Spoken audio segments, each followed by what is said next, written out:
nithatha isihlalo esikhulukazi sikaZulu nidayisa ngaso ngenxa yemali, nifuna ukudla imali in the expense of isihlalo sikaZulu esiyigugu lesizwe.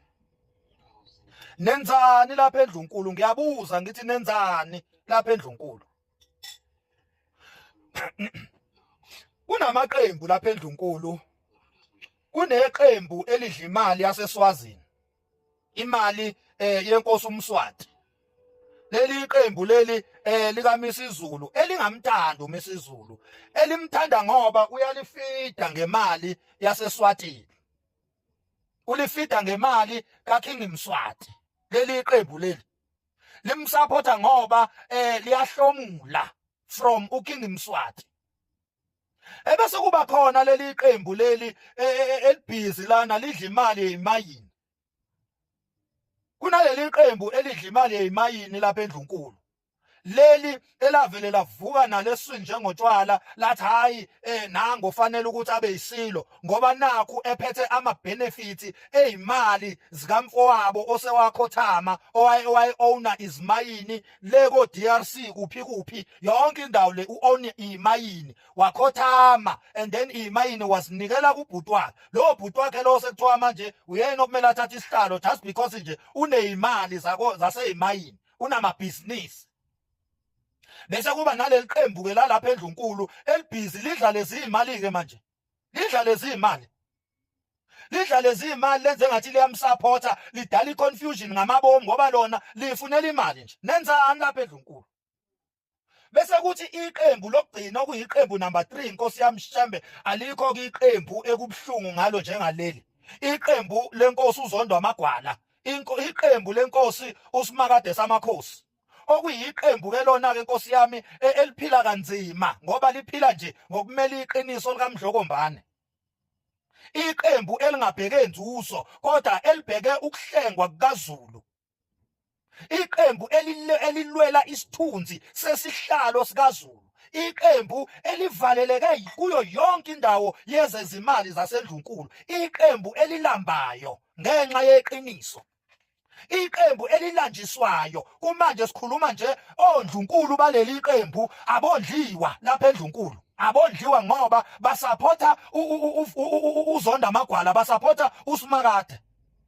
Bavaleleke kuzo zonke izimali zikaMdlokombane ngenxa nje ukuthi bamela iqiniso lesithunzi sikaZulu. Nenzani lapha eNdlunkulu? Ngiyabuza ngithi nenzani? Niyazi ukuthi kuzophela ngani yilezi zinto enizenzayo?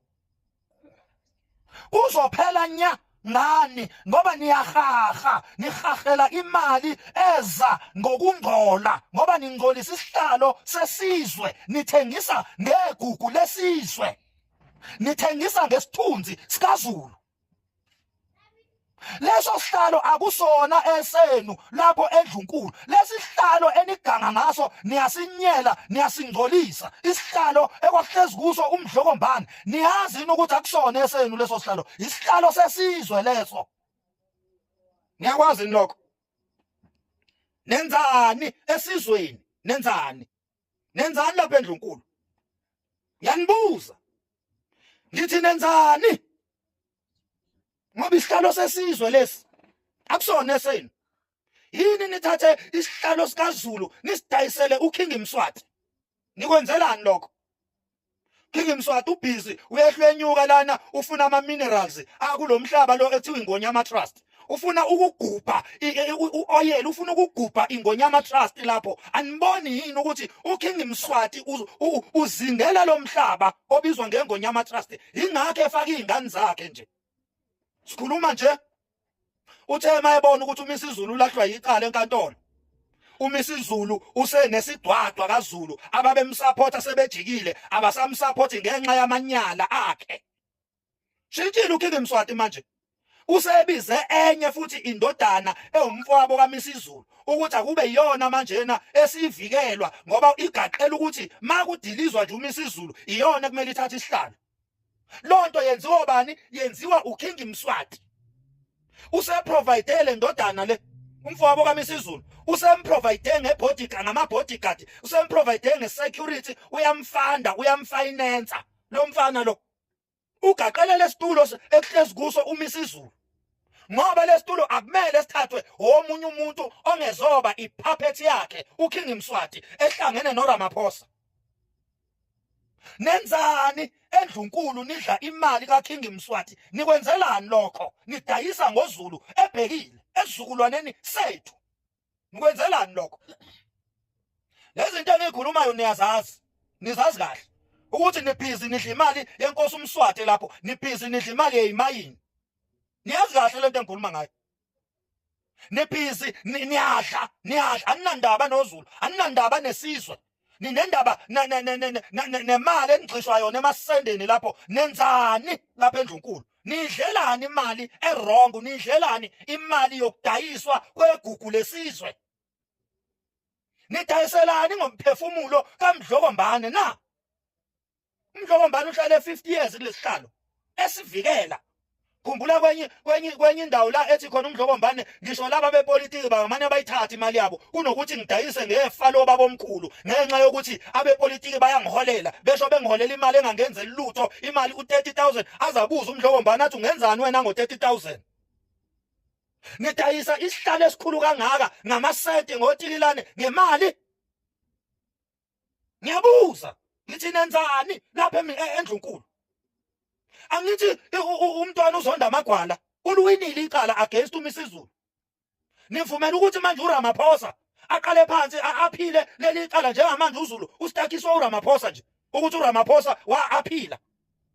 Aphila endabeni yokuthi wanikeza uMisizulu isitifiketi se-recognition engalandelanga imigudu efaneleyo.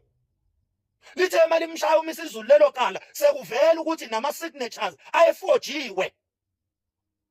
Uyasuka uRamaphosa uyaphila uMisizulu akaphili ngoba uyalazi iqiniso njoba nani Ndlunkulu niyalazi iqiniso lokuthi nidayisa ngegugu lesizwe nidayisa ngomphefumulo kaMdlokombane. Niyalazi iqiniso nidayiselani ngomphefumulo wenkosi yamakhosi uMdlokombane Vukudla amadoda nidayiselani ngegugu likaZulu na siyanibona hayi ukuthi asiniboni lapha eNdlunkulu siyisizwe uZulu yithi sinibhekile siyanibona nidayisa